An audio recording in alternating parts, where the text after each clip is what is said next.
In October this year, Shane Clifton wrote an article for The Conversation titled "When Even Fringe Festival Venues Exclude People with Disabilities, Cities Need to Act on Access." Shane Clifton, I'm an academic at the University of Sydney, so I teach disability studies to health scientists, particularly occupational therapists, and I'm also with the Centre for Disability Research and Policy, so I do disability research focused on the value of lived experience and peer work and things like that. So people with disability have a profound expertise to bring to the table, and our voices are often ignored. You're listening to episode 48 of Have the Nerve. Shane and I delve into what happened to lead to the article and a much larger conversation around the question, when people say that the event or the location is accessible, is it? When we had a talk about what we were going to talk about in this conversation today, it was based on an article that you had written about the Sydney Fringe Festival. And I noticed that it was started on The Conversation in October, and then it was moved over to some other websites as well.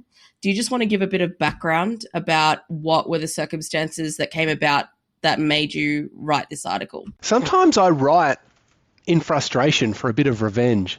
And this was an example of that. I had gone to, one of the great things about living in and near Sydney is that we have a great sort of entertainment festival culture. And one of the really interesting ones is the Sydney Fringe Festival, which sort of supports less mainstream acts. And so my daughter and I were really keen to go and get involved. So she organised tickets for me to go and see a comedy festival in the Newtown Hotel. It was advertised as accessible. And one of her friends was actually performing. So we got out there on a Thursday night, went and had dinner nearby, rolled up to the venue. And yeah, of course, the venue was accessible. You could get in the front door, but the actual location of the comedy was in a room that was upstairs that I couldn't access, of course. So we get there and we're unable to get in. And, people are always embarrassed and they say, it'll be done in 6 months. That's the story you hear, isn't it? So because my daughter was then watching her friend perform, we parted ways and I went home for the night. Actually, her friend was pretty good. He called me up and said, I'll give you the private version of my show, and spoke his show over the phone. So that was fun.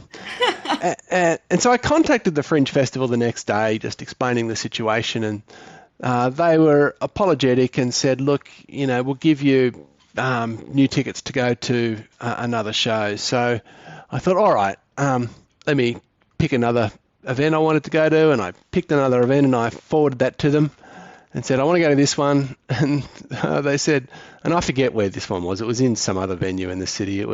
I think this was a dance event. I've probably written it in the article. It was a while ago now. And of course they wrote me back and saying, this venue is not accessible. Can you choose another event?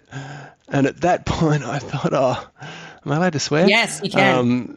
I thought, fuck this, and decided, I can't be bothered finding another venue or another function to go and see. And I wrote the Conversation article in annoyance.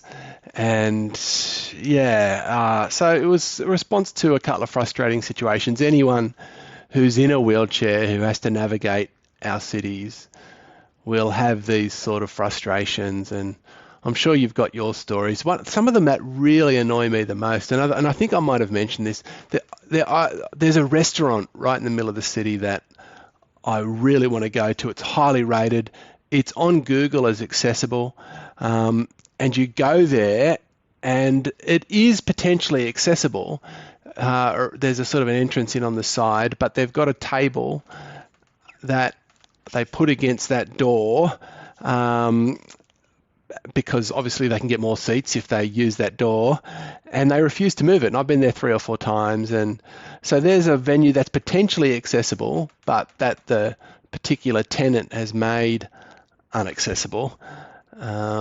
It can be a frustrating city to navigate. 100%. So Last year sometime, I had a conversation with Jade Williams, who used to work for our representative advocacy team, and Laura Burling, who is part of our support coordination team. And Jade has vision impairment. Laura has CP, and we were just all having a bit of a chat around companion cards, but also the meticulous planning of going out. So when I was listening to your story just now, I'm thinking about how, like, there is a level of trust in the information they put out there, but in my head sometimes I feel like I don't trust them enough. You're probably more organized than me, so you ring up or something, do you? I don't know if it's organization as more of a paranoia that they're simply lying to me. So because I drive sometimes, in that episode we talked about how I will scout Google Street View to have a look to see where the parking is, the proximity to the whatever it is. But in your situation, and in anybody's situation, you shouldn't have to go to that level of minuscule detail to be able to go and enjoy something that has been around for a while. Sydney Fringe is not a new festival, and it's not the only festival either. There are several, and one's going on like in January at some point. Vivid as well in the middle of winter. And you just want that kind of security that when they say accessible, it means accessible. Yeah. Look, you want that, but I want more, to be honest with you, because I don't think they should be putting any events on in non-accessible buildings, full stop. So I think, I actually don't think I should have to look up and see is it or isn't accessible. I just think, we're 35 years or 33 years past the Disability Discrimination Act, which was meant to make public spaces accessible. There's too many exemptions in that, and we can come back to that later on. But, it's just not good enough for a major event in the city of Sydney to choose venues that people with disability can't access. It shouldn't be up to you and I to sort of scrounge around the internet to say, is that, to give a call to the venue. They should be only hiring accessible venues. And part of the case that I make is people sort of say, well, it's too expensive to change venues. But if the market did its job and said, well, we are not going to select venues that are inaccessible, then it would be too expensive not to make your venue accessible. There's a sense in which every time we make a choice to use a venue that's inaccessible, we're making a choice to keep living in an inaccessible world. So I've got this general policy that I should tell my friends to enforce it more. All of our allies, just don't, even if you're not with the wheelchair user, don't go to an inaccessible venue, because you're supporting a venue that's chosen not to change, and so you're sustaining this inaccessible world. So I blame market forces for that. I blame the government's weak DDA. Their exemptions are just, they've been too easy. The idea of the exemptions was that, all right, we don't want to enforce massive costs on businesses too quickly. But hey, we're so many years down the track now, and venues are still using the excuse that, we don't want to change existing venues. But for 30 years, and many of the things that they're stopping us getting into, there might be one or two steps that actually be not that difficult mostly to sort of overcome. You're a manual wheelchair user, so you might not quite. You can probably navigate a couple of steps, can't you? But yes and no. So I can go down them. I can't go up them. I know that when they talk about people going out, people with disabilities, they bring one other person with them all the time. So there's always like two people, and you've got to think about what that sort of profit margin is for the business to invest in disability.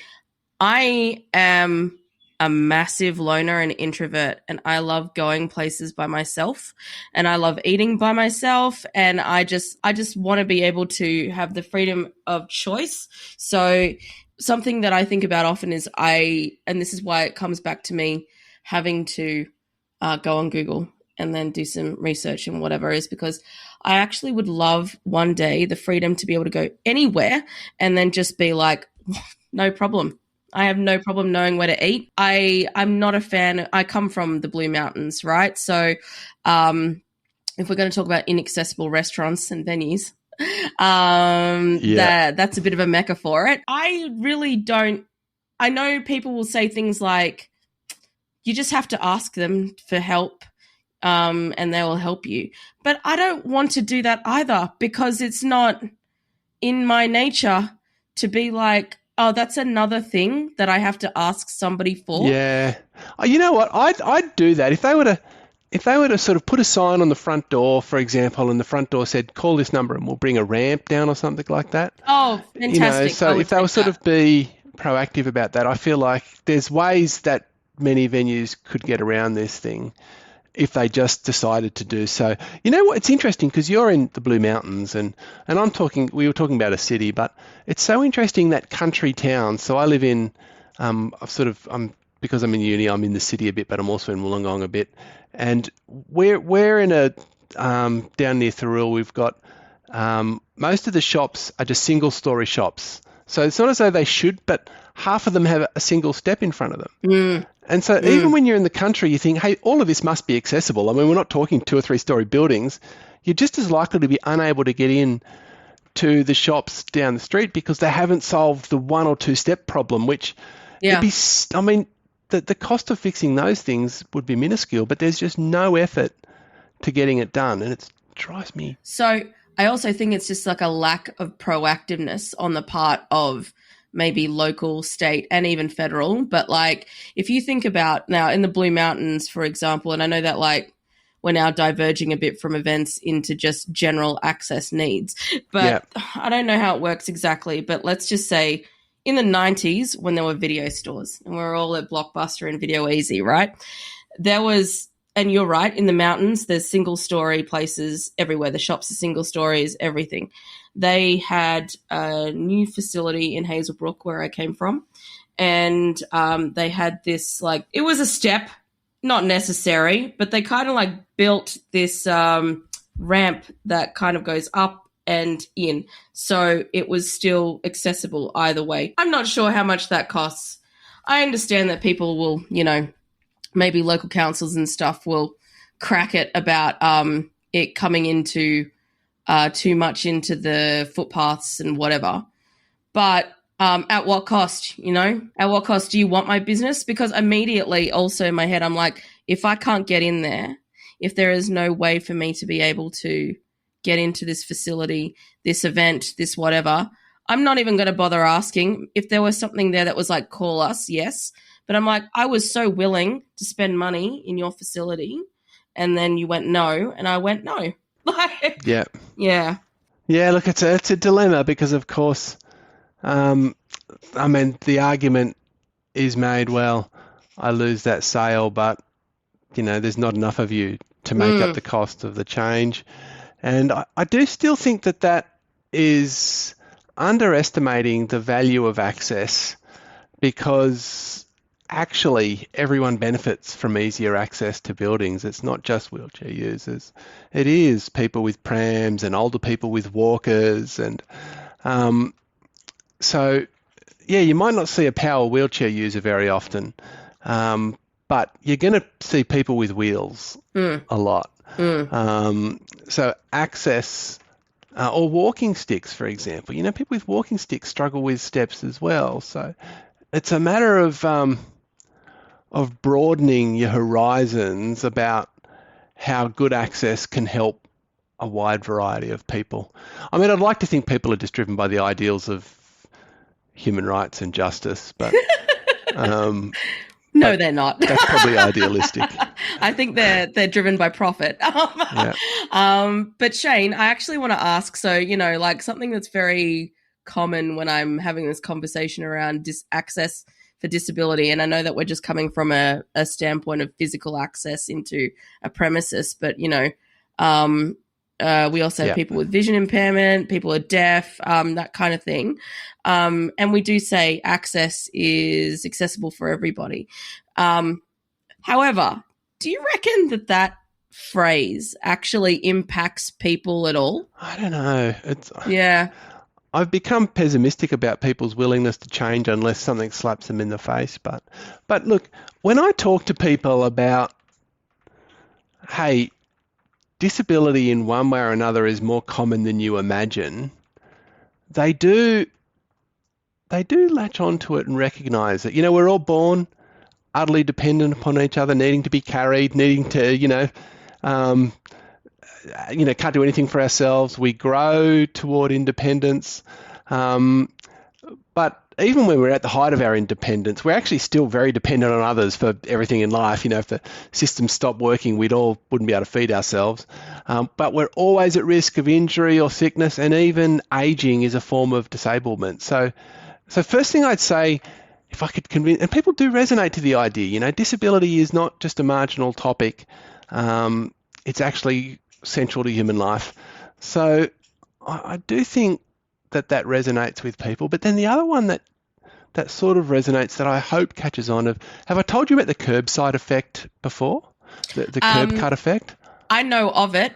I know it, but for the people who don't know, do you want to explain? Yeah, so back in the early days of disability activism in the US, and wheelchair users couldn't get around cities because of the curbs that rushed the rainwater around, and you can't get up curb cuts. So a bunch of activists got some concrete and went and dropped it at the corners of all the streets. The police were upset about it at the time, but before long they got behind it, because not only could wheelchair users suddenly have easier access to navigating our streets, but people with prams, bike riders, scooters, old people with walkers, actually suddenly everyone found that these curb cuts were just really helpful for everyone, and so they spread around the world. There's so many disability examples of where that proves to be the case. Another example that I talk about is captioning for deaf people. So, captioning was designed so that people who are deaf and hard of hearing can follow what's going on in the television or video. So that technology was used for that purpose. But now if you go and survey our population, 50% of people have captioning on all the time because they just prefer to be able to also see access. So something that was developed for disability proves to be useful for everyone. And I think that's true for easier access into buildings. So I don't know whether people buy it, but I feel like they should, don't you reckon? Well, I mean, okay, so, and I feel like when we discuss it, we're discussing it from that's so obvious. It's such an obvious thing for people to absorb. I don't know why it's not being absorbed. But the more I think about how we phrase that and say for everybody, I still feel like there's people might still disassociate themselves from that phrase somehow, because why should I'm okay to get to this place. Now, you went and had that experience at the Sydney Fringe. I also went to the Sydney Fringe, and I went and saw some fire breathing and some aerial work. And it's a great festival, isn't it? It's a fantastic festival. If we could get into it. And that's why I'm so annoyed for you, because Sydney Fringe Festival, like the Sydney Festival, like Vivid Festival, and I know we're just talking about Sydney specific festivals, but they bring a lot of independent artists to the forefront and give them a chance to show their craft, and I'm interested in looking at it. So where they held this event was in a tent in the middle of Darling Quarter. Is that the Spiegel tent or whatever it is? No, that's at Fox Studios. Fox Studios. Right. But this one was like a tent they set up in the middle of Darling Quarter, and it was a very small venue. Thank goodness that the front of my wheelchair has like wheels on it, like a wheel attachment on it that will go over grass and go over rocks. Because if I hadn't had that, it wouldn't have been the greatest ride into the facility, if I'm honest. Yeah. But I also went ahead and asked them if it was wheelchair accessible. Having said that, though, And they said yes. yeah. But that's what I mean. And Now we need to figure out what wheelchair accessible means. You know? How many times have I rung a venue or rung someone and said, "Are you wheelchair accessible?" Yes. You get there and there's a step. Yeah. You say, "What do you mean by wheelchair accessible?" And sometimes it's, "Oh, I didn't know," because people walk over steps without even realizing that they're there, Yeah. I mean, it's not top of mind for people who are walkers, right? Yeah. And maybe, it might be more advantageous for these kinds of events to have. Now, I know that they had a disability coordinator consultant come in to talk about accessibility, but I think it might be a bit better if they had different types of disabilities come in to talk about the accessibility of those venues from their perspectives. And then they might need to have a more specific way of talking about what that accessibility means. Because for me to be able to go there, fine, at least I, again, prearranged it with okay, it might be across grass. It might be up a little bit of a lip, whatever. But, the one that I also panic about is, where are your bathrooms? And that grass one is so easily solved, though, because that temporary matting that wheelchairs can go on, that's not expensive it was on partially. For a venue. Right. Yeah, it was partially on, but it wasn't everywhere. But, again, to roll across that would still need some hardcore wheels. Yeah. Yeah, the toilets, it's so interesting how our different access works, because and this might be the case with me and others with higher level of injuries. So because I've got an indwelling catheter, I don't quite feel so constrained to have to find a bathroom. I can just, if worse comes to worse, I just find a patch of grass, and we'll just water the plants for a bit. Yeah, that's right. I don't know whether venues think that's hygienic or not, but they're not giving options. If you can't get into bathrooms, but for many people, the bathroom is the critical thing, because if you can't deal with your waste material, then you're going to make a mess, and it's absolutely so critical. And how often do you go to a venue, and there is an accessible bathroom there, but it's been used for storage, because they think, no one ever uses this, and so you go there and you can't get into it, or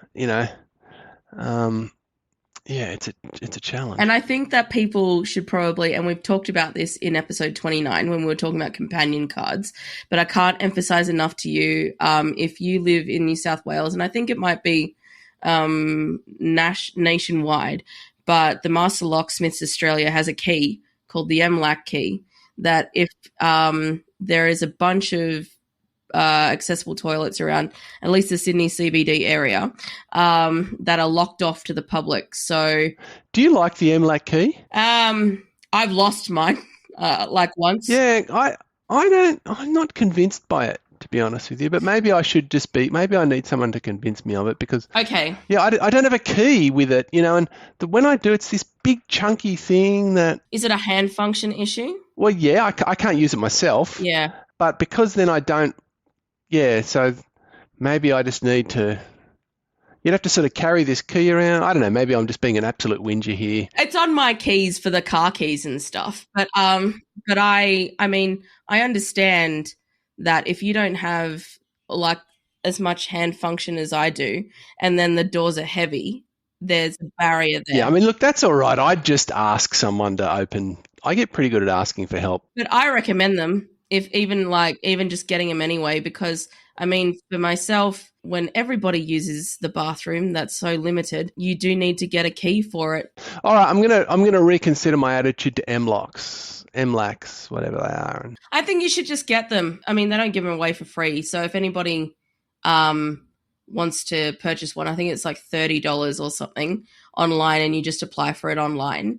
But once you have it, and then if you desperately needed somewhere, and it's just, you could not feel any better for having that key in your life. So do you find bathrooms pretty hard with the, so how did your access go to that festival? It was the grass, and was there bathrooms there?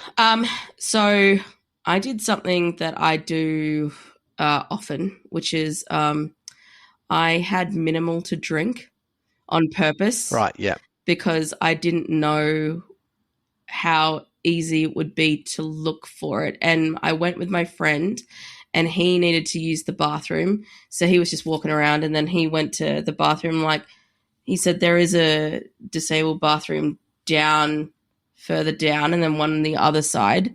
But I just sort of thought to myself, okay, well, I'm not going to risk it, because if I need to go, I need to go. And so I'd rather just not drink anything, which is, shouldn't have to. Yeah, I mean, look, that's just, sometimes it's life. And, I feel like sometimes women are more used to this with men, because you go to events and women have a queue that's 100 miles long out the toilet. And so I wouldn't be surprised if women sometimes choose that strategy for those things as well. So, yeah, bathrooms are a problem for the world. They're a big problem for people with disability. And, the cleanliness of bathrooms can be an issue as well, because, sometimes sterility is needed. And so I had to think about your story with how you're choosing places, and it was not like at the beginning of this episode. So shortly after that conversation article was published, The Rocks was holding, I think it was their first ghost festival or something through The Rocks, and they had a whole lot of events going on.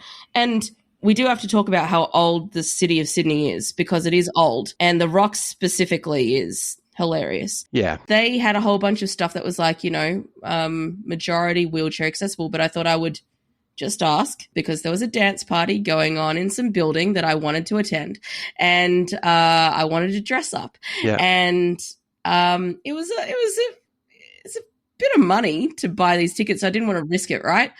I sent them an email. I'm like, is this accessible? No, it's in a heritage listed building. Yeah. And I was like, okay. But everything else is accessible. I'm like, of course it is, because it's outdoors. But then the one thing that I really wanted to go to, but again, accessible, but it was across grass. The one bit that you really want. The event I ended up going to. But it kind of like is a bit of a stab, right? I mean, obviously, when I was younger, I had no fear about going up and down steps. Everyone was carrying me around, dropping me down steps. I'm crawling across a bathroom to try and go there. But I'm not 20 anymore, and I still want to have a good time. And it was kind of a shame, really. I'm like, if the difference between me getting in there was literally a ramp that you could have just pulled out, that, whatever. I mean, I would have gone. And look, we don't want to be just whingers for whingers' sake. We understand that a spinal cord injury means you're not going to be able to access everything. I've got a friend who's going to Antarctica for the holidays. I'm not going to be able to go there. I've got a friend, if we go through our city, the ghost tour, that's going to go through certain places, if they do the underground part of it in the old part of Sydney that I can't go to. I'm probably not going to climb up, do the Harbour Bridge climb. So we accept that there's just some restrictions that go with having an injury like this. Oh, yes, of course. And we're really not aggressive, bastards when it comes to those things. Bodies have limits for everyone. We all can't do everything. But there's so many things that actually could be changed easily, and that's when it gets frustrating. And and so there's just too many things that could be solved if we had the will, and if we cared enough. And especially if there's a lot of money that was put behind certain events or festivals, or like tomorrow I'm going to Good Things, and on Tuesday I saw Mastodon, and they had I mean, not that you'd know who they are. You might know. Actually, you might know. I don't know. Yeah, they said, look, we've got a wheelchair accessible seating platform upstairs. Do you want to go?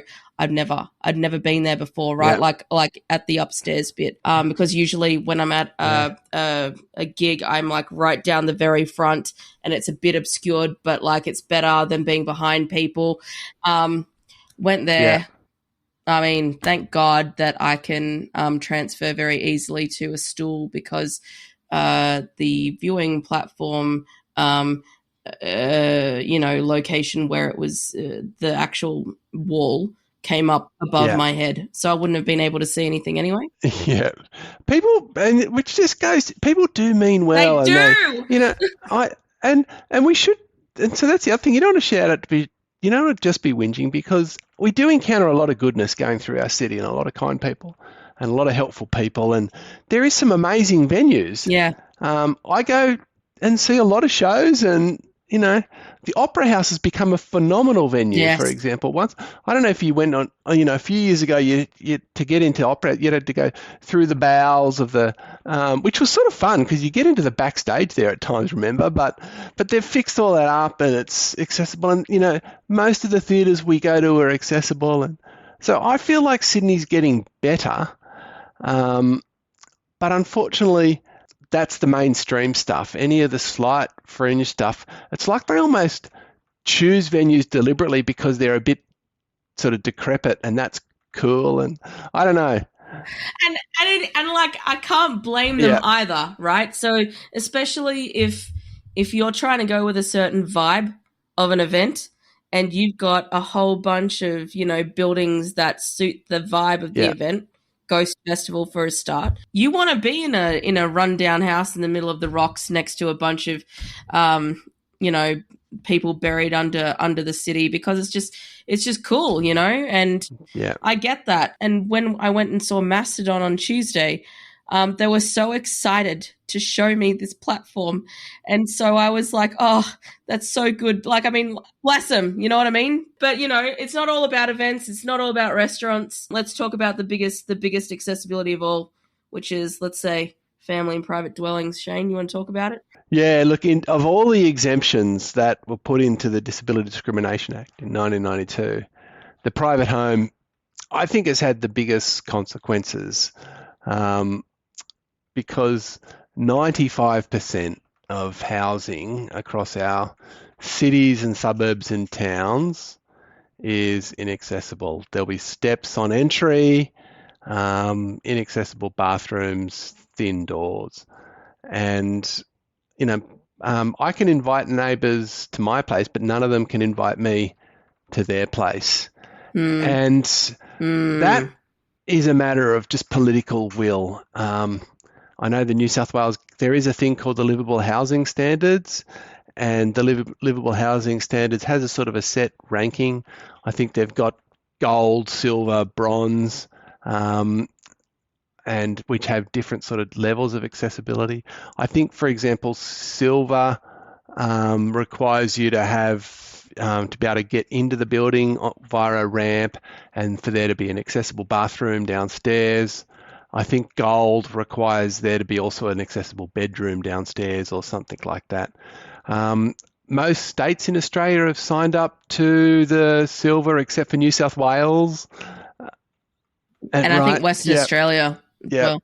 So there's just, and everyone says, well, it's too hard, but it wouldn't be too hard if we all just agreed, because other countries have done this. So if they tooled up and got the builders all on board and just agree that these are the standards we build to, then suddenly that becomes normal. It's only hard and expensive because we have to do it sort of on an ad hoc basis, and it's way more expensive to retrofit access to houses that weren't built that way.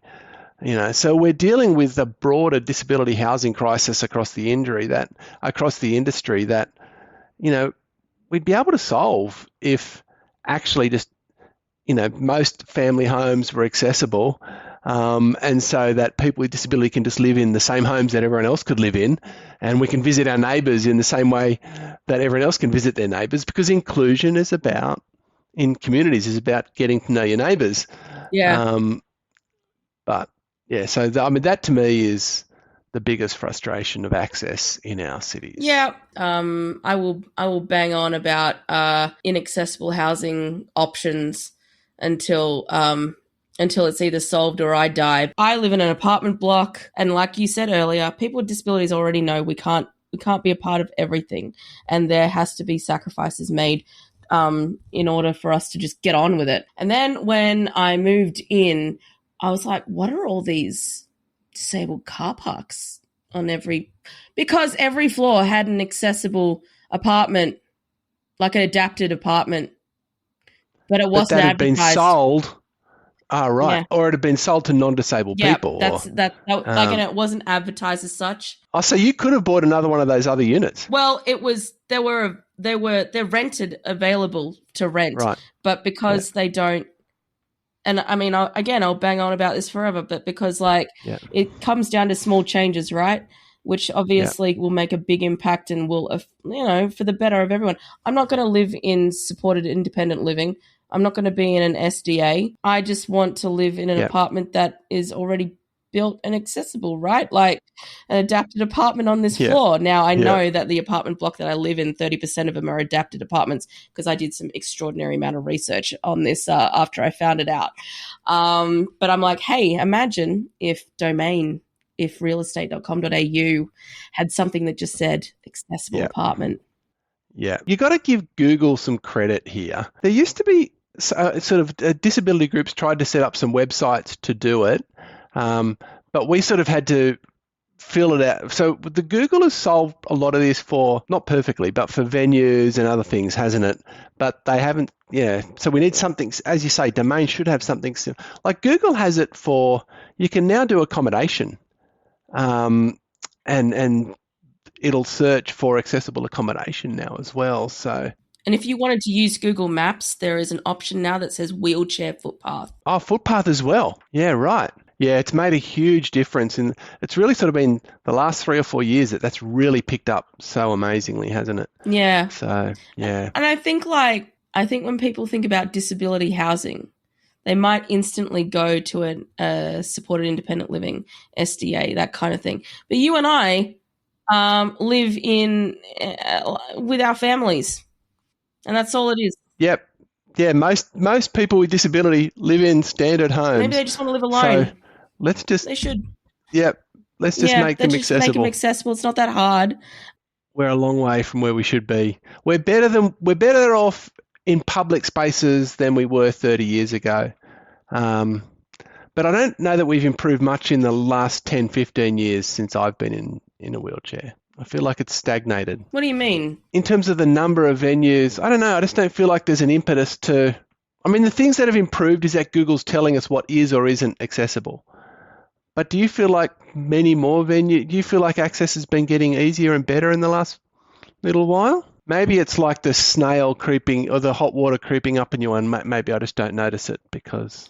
I have to think back, right? Because I have to think about, I had no fear in my 20s. That's why I was like, I don't know whether or not I just got, a bit more careful about my safety, or if things have actually improved around me and I just don't know, or because I used to go clubbing a bit and then it'd be up and downstairs and whatever.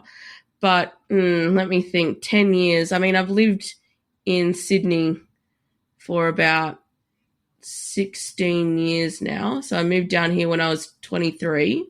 You've given away your age. Yeah, well, I turn 40 next year in March. So I think about how, I think public transport has actually improved. Of all the things, I would say accessibility-wise, public transport has been the biggest that I have noticed. So, and not just because the metro's in now, and not just because, but light rail was a huge deal for me. Oh, light rail's great. Light rail is great. I mean, even the buses, when I first moved down to Sydney, a lot of the buses were those old buses with the stairs and everything. And a lot of... There'd be 50% of them that were accessible and 50% were. The bus, I use the bus system all the time through the city. It wasn't guaranteed whether or not you'd make it anywhere on time because they didn't have accessibility. But now Yeah, I mean, I don't think there's a single bus out there that you get into in the Sydney CBD area that isn't accessible. No. And I'm so stoked about the metro. Have you been on it? I haven't used it, no. Our train system, for example, is good, but it can be frustrating if you turn up to the train with 2 minutes to go and the guard says, oh, well, you'll have to catch the next train because I'm not ready to get you onto this one. Yeah. So you're still stuck at the sort of a whim of a person who... And then they might not get you off the train at the other end. That's also a risk. I mean, I always just stick my feet out, and you're right. And that's why the tram's so good. So the metro's the same, is that you don't need someone to get you on and off. You can just, and you can decide, because what gets frustrating is you might get on at a certain place, and then you say, oh, I'd actually like to get off here, but you can't. Yep. So the freedom to decide to change your mind when you're on a train. I think what I'm like the overarching theme of all these things today, like when we're talking about events, we're talking about private spaces to live, we're talking about public transport, we're talking about events, is the fact that people just want autonomy. Yeah. A lot of people do get that autonomy, and that's so good for them. But, at the end of the day, a little bit of reframing what you think accessibility will mean will also give that actual adult the autonomy to spend money at your venue. Yeah. Or go wherever. So yeah, I would say probably events are a bit like whatever, but the public transport of Sydney, yeah. I would love to know what people think around Australia about, and feel free to write in to info@scia.org.au to let us know about your experiences with access, not just in Sydney, Melbourne, Adelaide, Darwin, Canberra, Perth, because I think it's important. Melbourne can be a difficult city to access. It's got, all their old section, which has got these. I found Melbourne actually less accessible than Sydney. Their tram system is not perfect. You jump on a tram and you don't know whether you're going to be able to get off or not, because I know people sort of think Melbourne's a better city than Sydney, but I don't know. My experience of Melbourne access was way worse than Sydney. So, and I think that small changes will be able to give people more autonomy. And maybe some large-scale legislation would also give people a little bit more autonomy. But, what was in the last ABS statistics, right? So they went from 4.4 million to 5.5 who identify as people with disabilities in this country, and that was in 4 years. I heard someone saying that the other day. So they said 5.5, and I thought, where's that stat come from? So it's the latest, statistic. Is it? Wow. So it's already increased 1.1 million. So if you're going to largely ignore that very large chunk of your population, I don't think you can. Do you have any final thoughts, Shane? I reckon we're done for the day, Susan, because we've solved it, Shane. I got to go to my next boring meeting. This was so much funner. Not sure that's a word, funner. It is now. It is now. But we'll run with it. All right, cool. Thank you very much. Great to talk to you, Susan. Talk to you later. You're listening to Have the Nerve, a podcast by Spinal Cord Injuries Australia. This episode has been written and edited and produced by me, Susan Wood, and is funded by the Department of Social Services. This podcast is part of a much larger resource hub, which is on our website. You can visit it at scia.org.au. We have articles, we have videos, we've got podcasts, we've got the works. All information for people with disability, family members, carers, researchers, students, anyone who wants to know anything about spinal cord injuries and other neurological conditions. So visit scia.org.au and check out what we've got.